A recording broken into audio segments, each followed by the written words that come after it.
5 का repo rate. हमको सरकार की आंख मिचौली और गर्दन पकड़ने का खेल जीएसटी में चप्पल, साड़ी, नमक, तेल, हल्दी, तेजपत्ता, चाय पत्ती, कॉपी, कलम, पेंसिल, सारा पैसा गरीब का निकाल रहा है।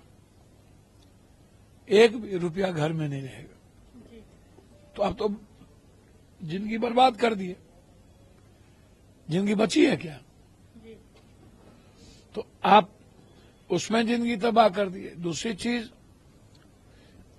लगभग आप उठा करके देख लो, खाद की स्थिति देखो, किसान की देखिए, मजदूरों की स्थिति देखिए, एजुकेशन, हेल्थ को देख लीजिए कितना बजट भाग गया।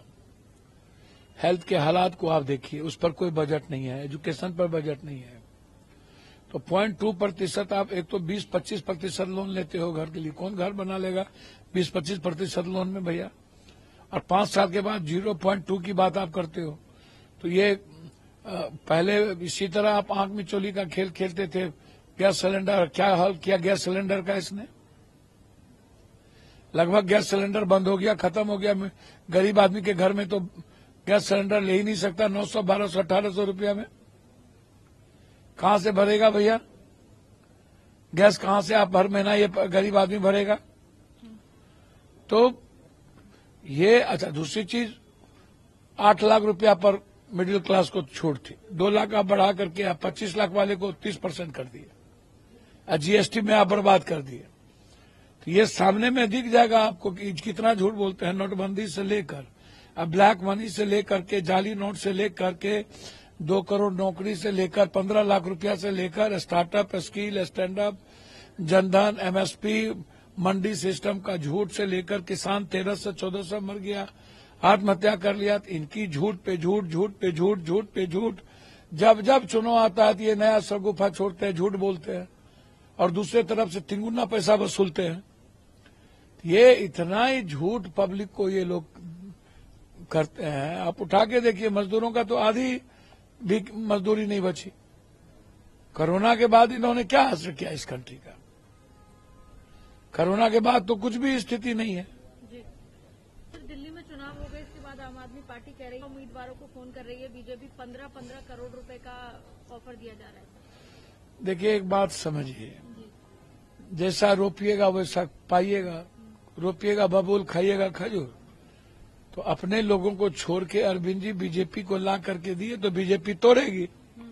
बीजेपी का तो धंधा ही है, फूट डालो, शासन करो। पहले शिंदे को फिर लात मार के भगा दिया, उद्धव ठाकरे जी के परिवार को भगाया, रेड्डी को भगाया, नीतीश कुमार को कई बार टीच किया, चिराग पासवान को भगाया, रामविलास जी अम्बेडकर के फोटो को फेंक दिया, परिवार में फूट करके उसके भाई को ले लिया, अब उसके भाई को लात मार के भतीजा को ले लिया। तो इनका तो महबूबा मुफ्ती के साथ देख लीजिए, जिस पर तुष्टीकरण की राजनीति का आरोप लगाता, उसके साथ ये समझो ये कुछ भी कर सकते हैं। ये बेंगलोर में सरकार गिरा दिया था, ये मध्य प्रदेश में सरकार गिराया, तोड़ दिया। ये कुछ भी कर सकते हैं, आप इसको समझ लीजिए। बीजेपी से आप डेमोक्रेटिक रास्ते की उम्मीद मत करिए और न ही अरविंद भाई से करिए। सूप बाजे तो बाजे, चलनियों बाजे है, हमाम में सब नंगे। बड़े मियाँ तो बड़े मियाँ, छोटे मियाँ सुहान अल्लाह। सर, इसके साथ ही राज्यसभा में अपना भाषण दिया, 90 मिनट का ये भाषण था। कांग्रेस पर कई हमले बोले, उन्होंने कहा तुष्टीकरण किया जाता है और सबका साथ सबका विकास उम्मीद करना। भैया, तुष्टीकरण में महबूबा को देखिए ना, इनको तो कुछ समझ में आता नहीं है। इनको बात करनी चाहिए अमेरिका के ट्रंप राष्ट्रपति के बारे में, जिसने मेरी बेटी, बहन, मेरे भाई, मेरे पिता सबको अपमानित किया, जंजीर पिना दिया, देश का रेस्पेक्ट खत्म कर दिया। दुनिया में हम गौरवान्वित होते थे, चाहे वो नेहरू जी हो, लाल बहादुर शास्त्री हो, जय जवान जय किसान, चाहे ताशकंद की याद आए, चाहे सरदार पटेल की बात हो, इंदिरा गांधी हो, अटल जी हो, हम लोग गौरवान्वित होते थे। आज हमें दुनिया में सबसे छोटा कर दिया, हम उसकी बात नहीं करते। इतनी घिनौनी हरकत अभी तक हम अमेरिका के यहाँ एम्बेसी को रखे हुए हैं, बंद कर देना चाहिए, जवाब देनी चाहिए, हम उसकी बात नहीं करते हैं। आप अपने 11 साल के कामों की बात, वादों की बात, नोटबंदी क्या हुआ, अन्य चीजें की क्या स्थिति है, उस पर आप चर्चा नहीं करते। ट्रेन क्यों नहीं आम आदमी की चल रही है, फैक्ट्रियां क्यों बंद हो गई, 33 हजार करोड़ 33 करोड़ रोजगार खत्म क्यों हुए, 3 करोड़ प्राइवेट क्यों गया, इस पर आप चर्चा नहीं कीजिएगा। एमएसपी कब लाइएगा, इस पर चर्चा। महंगाई कब खत्म होगी, तो महंगाई पर चर्चा नहीं कीजिएगा। सबसे ज्यादा महंगाई दुनिया में बढ़ी हुई है, दाल और सब्जी नहीं खा सकते हैं, तो कभी डुबकी लगा करके आप दिग्भ्रमित करते हैं, तो कभी 24 घंटा राहुल गांधी, प्रियंका गांधी या कांग्रेस।